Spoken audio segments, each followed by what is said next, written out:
Durante um bom tempo, um dos países africanos ficou sob um dos piores regimes colonialistas da história. E eu estou falando do período em que o Congo ficou sob domínio do Império Belga. Eu sou o professor Luiz, se você está gostando do conteúdo, já se inscreve aqui no canal, já ativa o sininho porque tem vídeo toda semana. Antes de se tornar rei, Leopoldo II percorreu uma parte importante do mundo colonial: Ceilã, Índia, Birmânia e Indonésia. Ele caiu em admiração pelos métodos holandeses em Java e na Indonésia, ao longo de suas viagens. O modelo javanês se baseava sobre a mão de obra forçada. É o que ele aplicará na colonização do Congo. A partir de 1865, quando Leopoldo II ascende ao trono, ele empreende diversas iniciativas para dotar a Bélgica de uma colônia. Em 1876, ele organiza no Palácio Real uma Conferência Geográfica Internacional. Segundo ele, o objetivo, em coerência com relação ao pretexto utilizado na época, era abrir a civilização à única parte do nosso globo em que ela ainda não penetrou, romper as trevas que permeiam populações inteiras.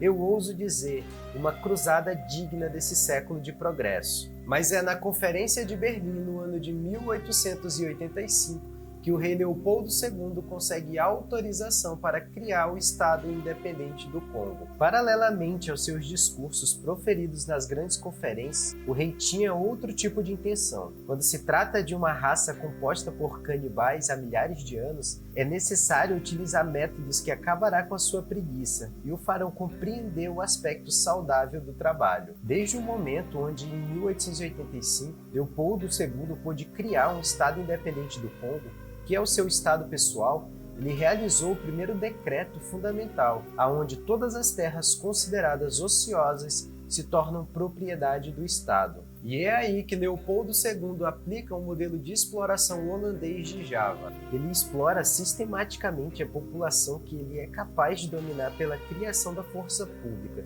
exigindo cada vez mais dessa população que ela colha borracha, presas de elefantes e que forneça os alimentos necessários às necessidades dos colonos. Leopoldo II mantém uma força colonial dotada de um exército composto principalmente por congoleses e comandado inteiramente por belgas, para impor o respeito e a ordem colonial, o respeito às obrigações de rendimento. Ele vai utilizar sistematicamente métodos de absoluta brutalidade. Para reforçar, os chefes das cidades e os homens a partilharem a colheita, eles aprisionavam suas mulheres em campos de concentração, onde elas eram regularmente submissas a serviços sexuais por parte dos colonos ou dos congoleses da força pública. Se não eram obtidos os resultados e as quantidades obrigatórias, eles eram assassinados ou mutilados para dar o exemplo.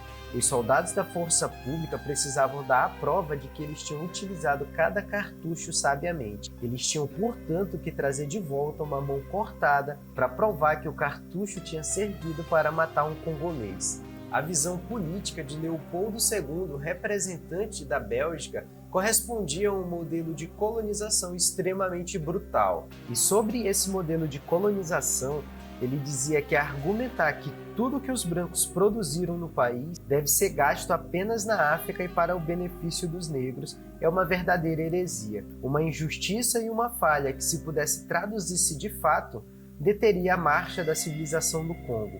O Estado, que só pôde se tornar um Estado com a competição ativa dos brancos, deve ser útil para que ambas as raças e fazer com que cada uma tenha seu quinhão. Essa política finalmente deu origem a uma intensa campanha internacional perpetrada contra os regimes de Leopoldo II. São pastores negros dos Estados Unidos que se rebelam contra esse estado de coisas. Depois o famoso Morel, que trabalhava para uma empresa britânica em Liverpool e viajava regularmente para Antuérpia. Ele faz a seguinte observação: enquanto Leopoldo II afirma que a Bélgica faz trocas comerciais com o Estado Livre do Congo, os barcos voltam do Congo carregados de presas de elefante e toneladas de borracha. Partem com armas essencialmente e comida para a força colonial. Morel pensa que se tratava de um negócio muito estranho. Os belgas da época, que se apoiavam no rei Leopoldo II, nunca reconheceram essa realidade. Eles alegaram que Morel representava os interesses do imperialismo britânico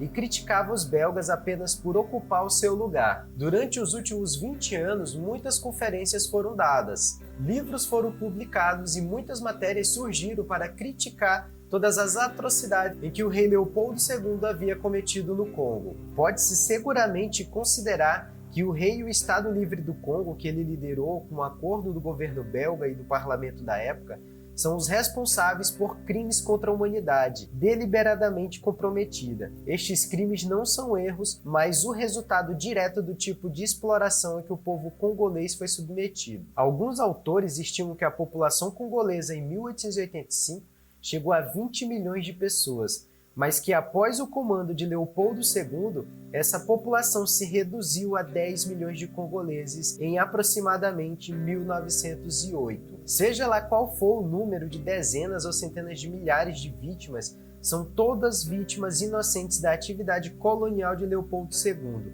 Trata-se de crimes contra a humanidade, e é fundamental restaurar a verdade histórica. Mas como esse legado colonial é encarado pelos próprios belgas? Em junho de 2022, o atual rei belga, Felipe, fez sua primeira visita à República Democrática do Congo e fez um gesto simbólico. Devolveu uma máscara tribal congolesa, um dos 8.000 artefatos que foram tirados do país sob domínio belga. Mas, acima de tudo, o novo rei condenou a ação de seu país durante todo o período colonial. Était basé sur l'exploitation et la domination, marqué par le paternalisme, les discriminations et le racisme. À l'occasion de mon premier voyage au Congo, ici même, face au peuple congolais, je désire réaffirmer mes plus profonds regrets por ces blessures du passé. A partir de 2020, após a morte do afro-americano George Floyd, uma série de protestos contra o racismo e a opressão se espalharam pelo mundo. Mais especificamente na Bélgica, várias estátuas do então rei Leopoldo II foram destruídas e pichadas, até que fossem removidas. O parlamento belga, numa proposta de dar uma resposta para a sociedade, criou uma comissão parlamentar para analisar os registros históricos e apontar realmente aí as atrocidades cometidas então pelo governo de Leopoldo II. Se você gostou do vídeo, já se inscreva no canal, já deixa aquela curtida para fortalecer e até o próximo vídeo.